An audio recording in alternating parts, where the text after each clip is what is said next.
Round two. Ladies and gentlemen, again, my name is Ren, and this is off season. We're looking to interview head coach Marcus Rolle today and pick his brain. We have some carefully tailored questions for him.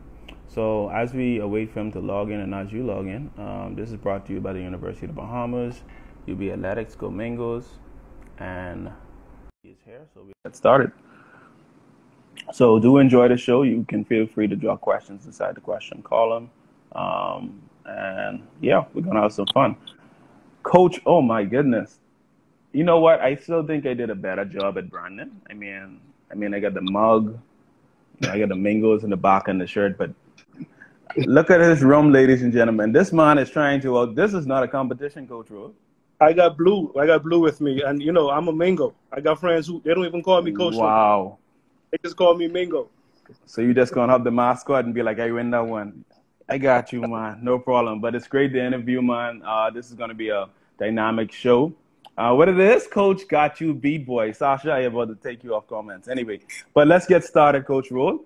This is your 30-minute interview on off season. Firstly, how are you doing? How are things during the COVID lockdown? And now, of course, this is day one of freedom. So how are you? I'm well.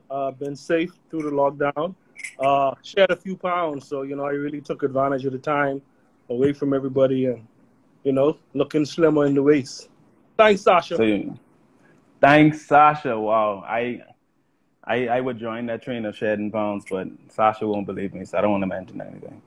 But let's get straight to it. Again, this is brought to you by the University of the Bahamas Athletics Department alongside University Relations. And today we'll be interviewing Coach Marcus Rolle, somebody who has transformed the athletics department in that we are now consistently making the playoffs. We have gone internationally. And our team sometimes, although shorter, can compete and sometimes defeat a lot of teams, even in some of madness. We are tail and tail and right behind D1 and high division schools. So, Coach Rolle, you have dynamically changed it. As an alumni, I always cracked the joke that I told Kim, I would have bet money UB would lose, but now I wouldn't put my money on it because I'll be broke. So you've done a great job.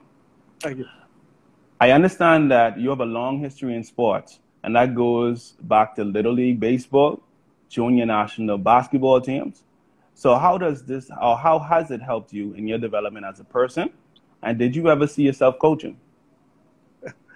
Yeah, truth is, baseball is actually my introduction to team sports. A lot of persons don't know that.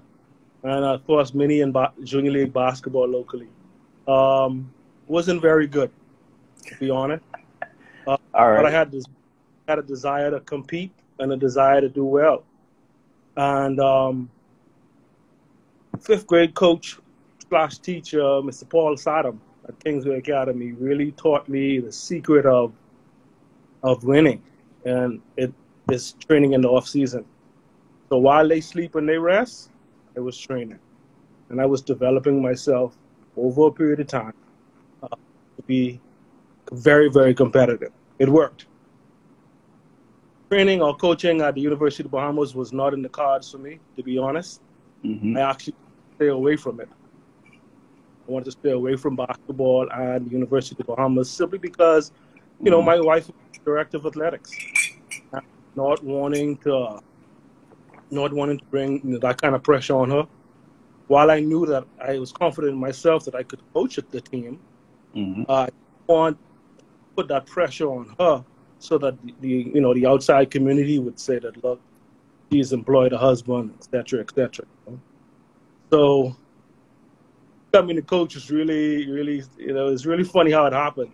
Actually, former coach of the women's team at the university, then COB Carib, Charlene asked me to come out and help develop some of the female players they had for the female team.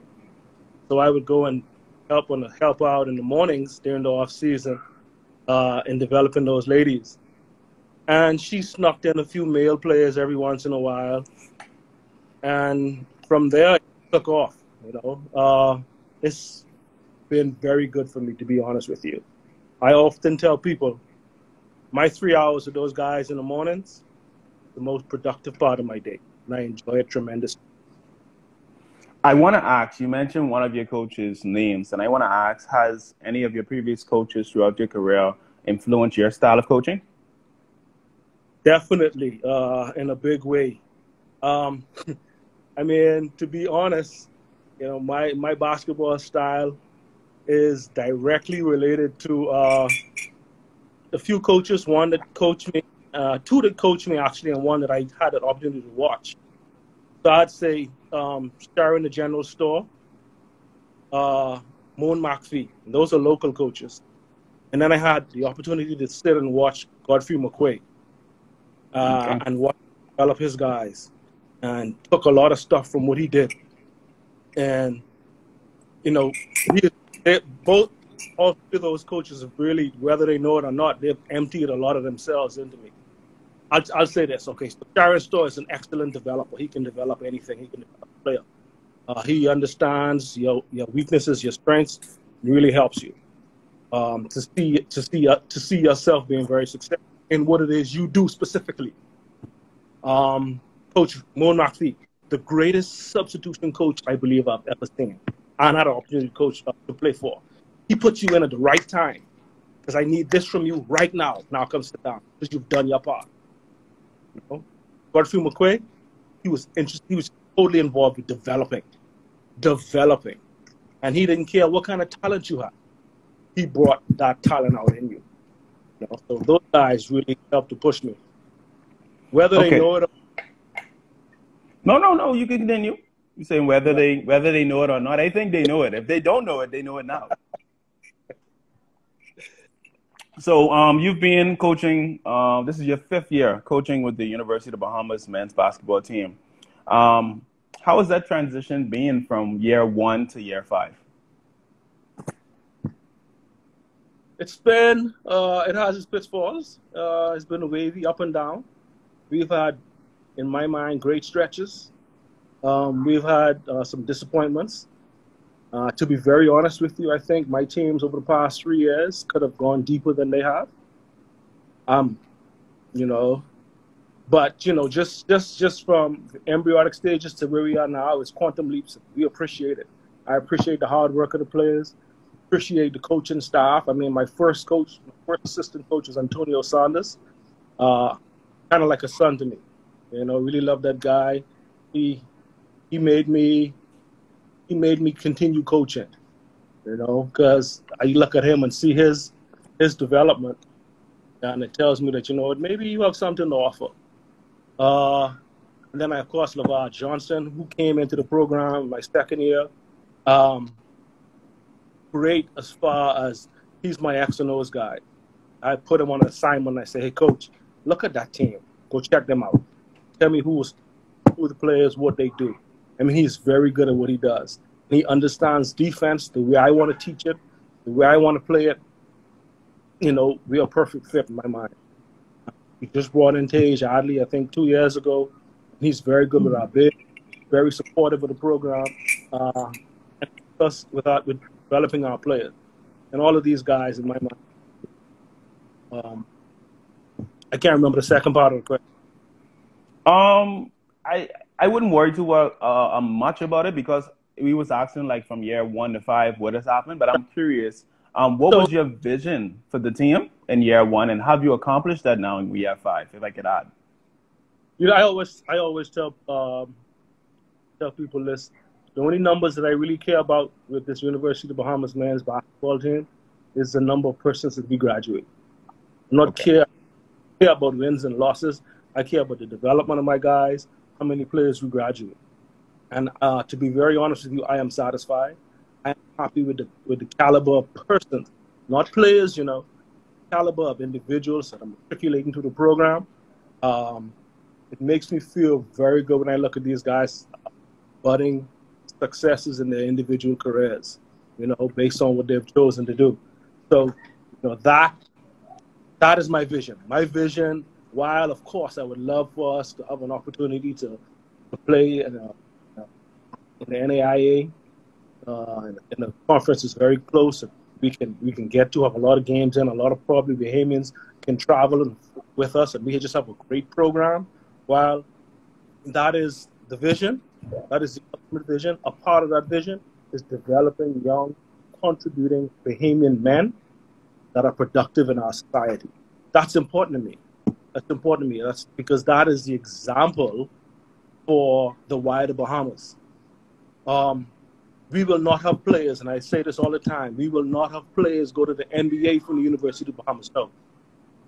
But we will have persons that go through this program that can change and help to change this country. That's excellent, man. Oh, a man with a vision.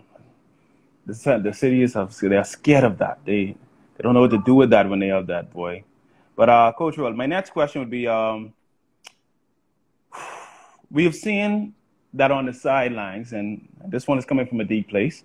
On the sidelines, you're always intense, you know. And I think anybody who's looked through our gallery would see you're always intense, you're always focused, and you're rarely quiet, right? So you rarely offer a smile. Do you enjoy this? Like really enjoy this, or it is only some parts enjoyable, but the rest is stressful? Like what's your temperament when it comes to the game?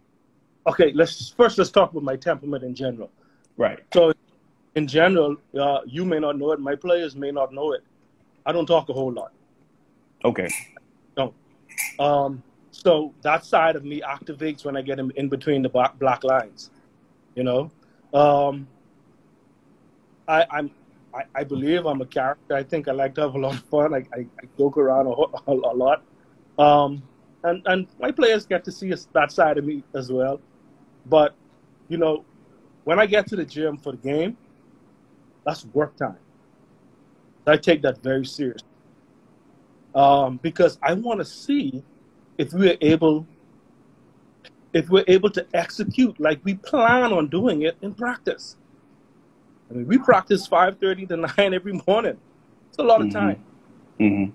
You have to be dedicated. Your nightlife have to change in order to be up for that time every day. So I want to address a comment. We have Sasha saying coach is a clown. Is that true? Yeah, coach is a clown. But when I get in between the black lines, I take it very seriously. So no, I'm not gonna grin around my players at the game. We're gonna play. We're there for business. We're there to win. We're there to tap into that place that place where we was during practice, which is a serious place that we come to develop. Now we want to show. We want to show compete. So don't give me the half stuff. Give me all. I always tell them, leave all that stuff home. Just bring me your heart. That's it. And then when the buzzer goes off, pressure's off. We can relax and have a great time. I mean, we'll talk about that in the any other business section. I have a lot of stories I could share, and I can laugh with you both. So Kemsy Sylvestre is arguably being one of the most important players to the Mingoes team, hands down. We even interviewed him and we talked about it, right? With his career over, how do you rebuild, and what kind of talent do you have coming in the fall? Yeah, so Sylvester is a special talent, eh? Very special. But honestly, when I look at his talent,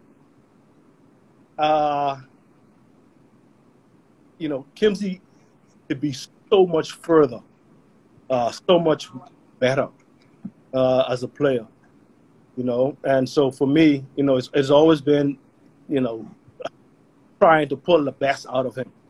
You know, I think that he understands that, he appreciates that, and he know I always driving him and pushing him for excellence. How do I replace the Kemsy Sylvestre in this program? I do not. I don't know how. We have to recruit. We have an eye on a few players that we believe can develop to something very close to Kimsey. We'll be looking at changing a lot of things with the team in the fall. I'm trying my very best to bring in a 6'7", 6'8". Can you believe it? I believe it, man. I believe it. Very big player. If that happens, then the dynamics of the team changes, because we go from being a team centered around a small slasher, centered around a big. It's gonna take him some time to develop. But we'd like to have him get his touches. So the whole development process it will be a different one. The team may have a different outlook. We have our eyes on another incoming freshman that I don't want to say names, but because we don't want to scare nobody off. But these guys that this one particular player that's a slasher can develop into something very special and can shoot the long ball as well. So that is something that we're really, really looking at. We're also looking at a new backup point guard that's going to be dynamic, very quick, has good court vision. I'd say he's about 3 years away from being what Ramon Dames was. So, and of course we have our remaining players. We have Christoph McKenzie, Donovan, Robert Joseph, sharpshooter. We have Corner. We're expecting some big things from because this is his time now. All of the impediments are out of his way, so he has to really show us that he can bring it. And hopefully, hopefully he's ready to accept that challenge and the responsibility that comes with that. When you're burdening the team on your shoulders, that has a particular weight that you have to be mature enough to be able to hold and carry. That's very accurate, and congratulations too. I don't want it go without being said. Even the introduction of Robert, I think he's been a dynamic force to the team. It was at a point where I was like, I don't know what Coach Rowe could do next. You lose Shaky and Justin, then Joseph come, and it's like, like I said, in my head, it's like Joseph might be number 10 in my head instead of Justin Smith. So I'm curious to see how far this. You stopped me right there.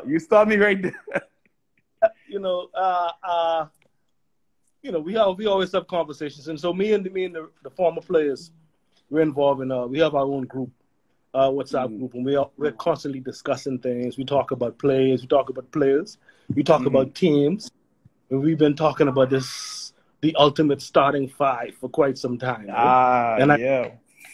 And I remember you. I watched. I saw you had Shaky in the hot seat on that. That's a very difficult place for us, for me, as the coach of the Mingoes. And so I wouldn't have a starting five.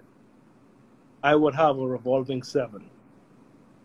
And so then it would depend on who we're playing and what talent is on the other side of the floor.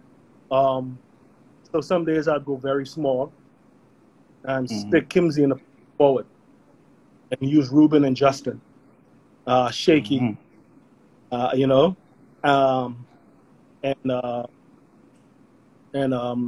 boy, number 3, Rashad.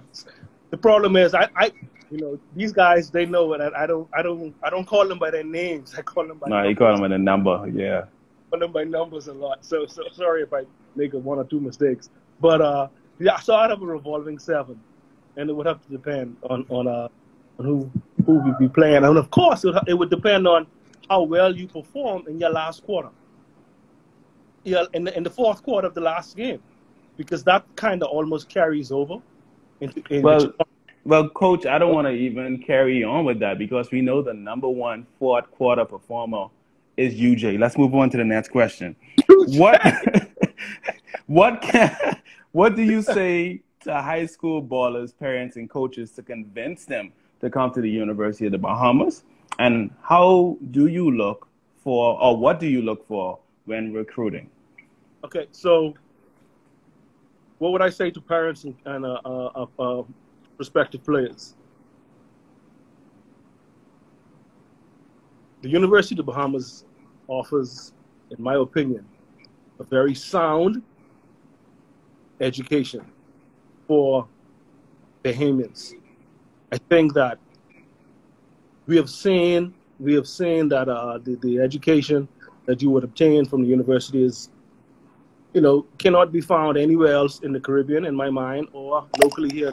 So if you're interested in a quality education, one would allow you to find or help to assist you with a very good standard of living, as far as finding yourself and finding a job in the area. I think the university does that for you. Mm-hmm. As far as a player, I would tell any player, if you're interested in developing as an individual, seeing yourself further than you would have seen yourself as a player locally, anywhere else, I would say come to the University of Bahamas. We will find that player within you and bring that out. You have half decent skill set. We will put something together and bring that out in you. Now, you would become a part of a family that cares and a family that motivates you to be your best self. So that, as far as players are concerned, that's it. What do I look for in a player when I go to recruit a player? Mm-hmm. Of course, the obvious answer would be look for a particular skill set.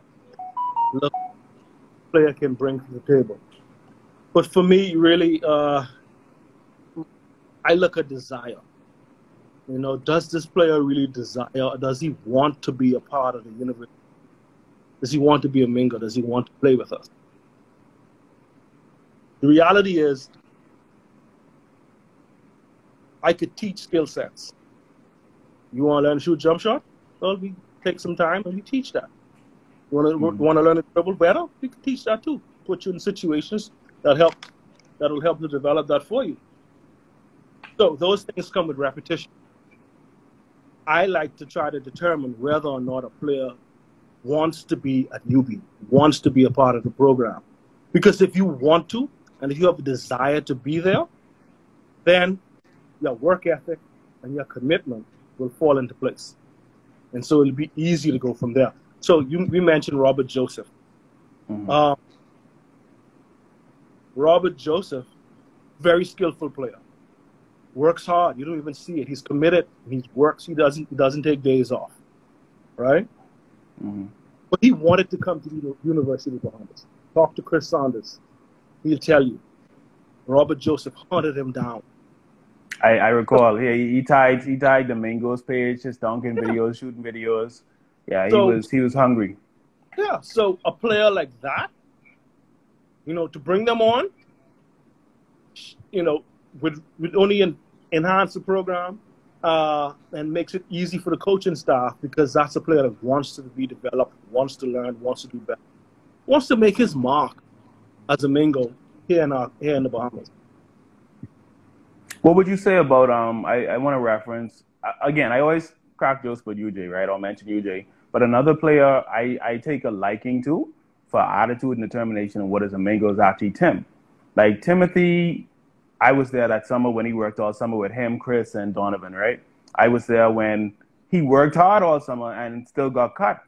And then I was there the next semester every day watching them, still coming out to practice, still being involved until now. I watch him on the force or on the floor now, dominating in the paint, getting some points, getting some dunks. And I'm like people didn't see it off season, right? They didn't see the work he's putting in. Can you speak to that from a coaching point? Did you see that in him, or what happened there? What happened when it came to Timothy? Okay, so Tim was introduced to me and as a particular type of player. And so we went looking for that, but that wasn't what he was, to be honest with you. So he was not what we thought he would be. And we saw it in his first year. So we decided we would have to develop him some more. And he is bought into the concept of the family. He is bought into the concept of the notion that I have to work my butt off to get better in order to get some time. I'm not going to play a player just because I'm coming out. I mean, that's not me. We're there to win. I want to put the best players on the floor at the best opportune time for them and for us. So he has been getting his time on the floor because he shows his dedication and his commitment, and his development is coming around in practice. That's all it is. When we look at UJ sat for many years developing, learning, and honing his craft. Now UJ is a starting point guard at the University of Bahamas, who, in my opinion, had an excellent year this past year. You know, I mean, agree. even other referees, the referees in the league, pulled me on the side and said, "Man, this boy came around very, you know, he's really showing out." Well, you know, he's sat a while. You have to watch. Mm-hmm. Everybody knows that I am big on seniority. Everybody knows that. Everybody knows that I believe in paying the dues. He paid his dues. I mean, he paid his dues. He took a lot of abuse from Shaky Dames that didn't work out. Yeah. You know? Actually, I want to comment. I think UJ's in here. UJ's in here, but I remember when UJ first started shooting threes. Now, anybody who knows UJ short would look at it and be like, how does it work? Honest basketball fundamentals, right? Like, how does this work? But I remember one particular game we were down and UJ had gotten subbed in, right? And you were like, UJ, run the play. And UJ like had given you this look. And I was like, I know, my boy gonna shine. Because I had to just record some 3-pointers with him, right? And I was like, I think UJ gonna do it this game. And UJ took it, and it wasn't at the 3-point line. He was like further out from it, and he took a shot. And I watched you went like, UJ, what you? Then when he hit it, he was like, how going in? and that game, he would go on to, I think he scored, and I could get corrected, but I think he scored back-to-back, like 4 points and all that. Yeah, he scored 19 points in that game. That was very good. What you're talking about. I actually almost remember just about every play over the last 5 years without camera. Because when I come home after the game, it's not, I have to wind down a bit because, you know, I'm amped up. So I replay the entire game, play by play. That's good stuff, man. And shout out to UJ, man. As somebody who invented this thing, Mingoes, that's who I tailored it after. Like, you have the grit, you know? And that's two players, of course, we talked about. Timothy, you know, knowing where he needed to fit in and doing what he needs to do. UJ taking his time and waiting for his moment. So we have 2 more questions, and then, ladies and gentlemen, we open the floor to you. I know that off-season training would have long commenced, right, given that we were in the COVID-19 lockdown. What has your team been doing during this off-season? Okay, so basketball is a team sport. COVID-19 has not been good to us. Social distancing is the watchword, and basketball don't work well with that. So what we've been doing some strength and conditioning. We've been doing some strength and conditioning, trying to get our bodies ready, just trying to see if we can keep our fitness level to a place where once we start or once we commence training, it won't be that difficult. So team development will be difficult during this period. But individual development, strength-wise, this is the time. This is the time we should be working on our footwork and our quickness. This is the time, believe it or not, this is the time when we should pull out those tapes and study the game, study tendencies, learn what's the best way to attack a particular type defense. So there's a lot that can be done. We just cannot get lazy and say you know, I can't go on the court. The park is closed. We don't have access to the gym. We have to utilize our time wisely. You know, like I say, if I could lose 5 to 7, maybe 10 pounds in the off season, buddy, you know, they could do a whole lot. Yeah. You know? And our final question for this evening, and again, ladies and gentlemen, drop your questions. We see your comments, but drop your questions. How do you think the delay in training will impact the returning players' development? Okay, so just before I answer that, allow me to say that because of COVID-19, the University of Bahamas is still accepting applications for sport. Those players that are still on the fence, undecided, it's not too late. You can still apply for this August. You should reach out to me or anybody from the athletics program or team as quickly as you can. Placement exams are being sat in June for the remainder of this month. So there's still, and of course for a small period in July. So there's still a small window of opportunity for players to come on in. And that's not just in basketball, that's in all sports, you know. Our guys' readiness for the season or for training. Hopefully, absence makes the heart go fonder. Hopefully, the time away from the game has really caused them to fall in love with it again. Us wanting them to be even more committed to what it is we have to do. Our guys should be ready as soon as we get back. Hopefully, they're running their 3 miles a day, getting the workouts in. I mean, we're doing a very good job with the attendance at the morning workout sessions. So hopefully, we're ready to go. So we're gonna just pick it up where we left off, and they know the motto: no days off, go hard or go home. And we'll be ready. I can't wait. I really can't wait to see the energy that they bring. Because of course, we feed as coaches. We feed off the energy that they bring, and ultimately we be what we are. But I'm tired of coming second. I'm tired of getting knocked out in the second round. I'm tired. So we need. It sounds like you watched Last Dance recently, and that infected you. That's what it sounds like. Can I be very honest with you? Yeah. I have only watched one episode. Oh no, man. Oh no, coach. I probably will watch it later on, or catch it later on in the year. But one episode. I mean, I always loved Michael Jordan as a player, so I followed him very closely. So a lot of the behind the scenes stuff I kind of knew. I knew that was happening because I was very involved with the other team that I follow a lot of coaches I follow a lot and try to follow everything I can is Coach K out of Duke University. I mean, he goes through a lot. You don't get to see it, but he goes through a lot, and so he's in himself is mentoring me from a distance. That's good, and I see that dedication, man. I still remember that battle for Atlantis game when that's before we got the sideline seats, and shout outs to Atlantis for the opportunity.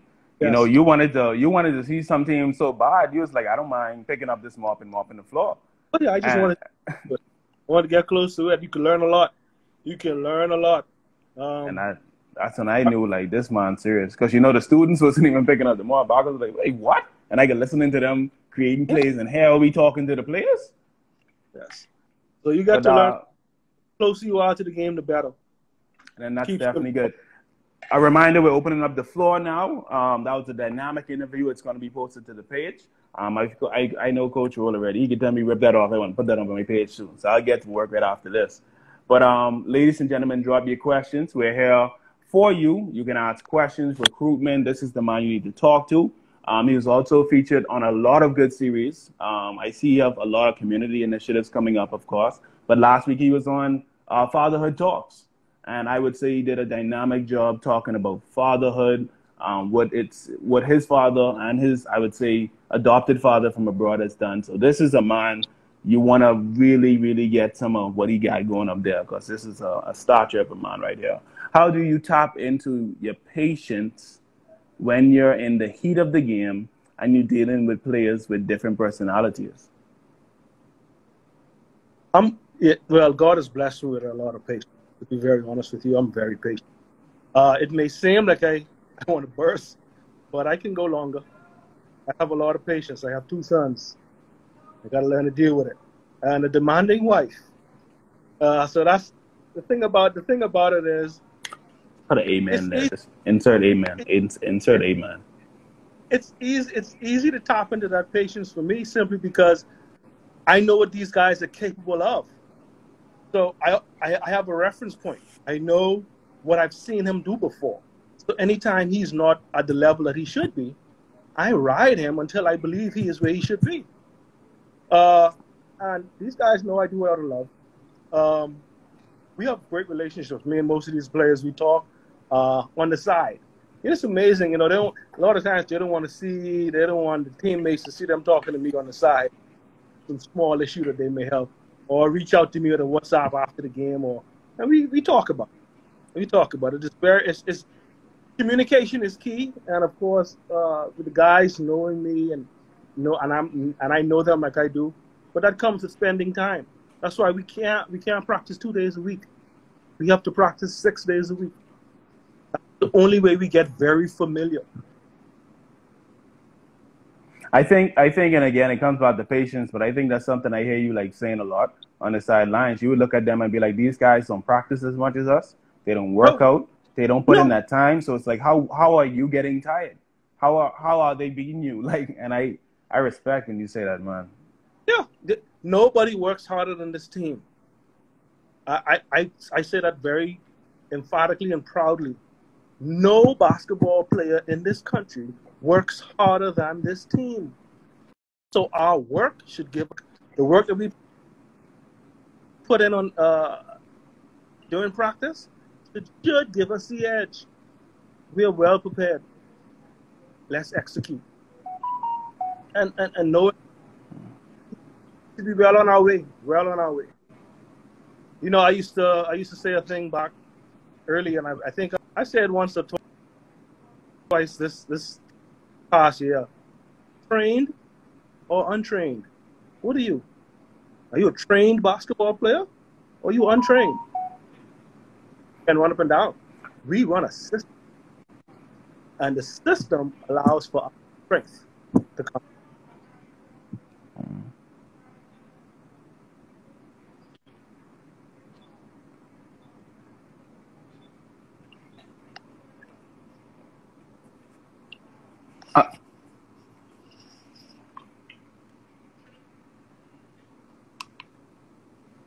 All right, Coach Rolle, we're going. I have a fear.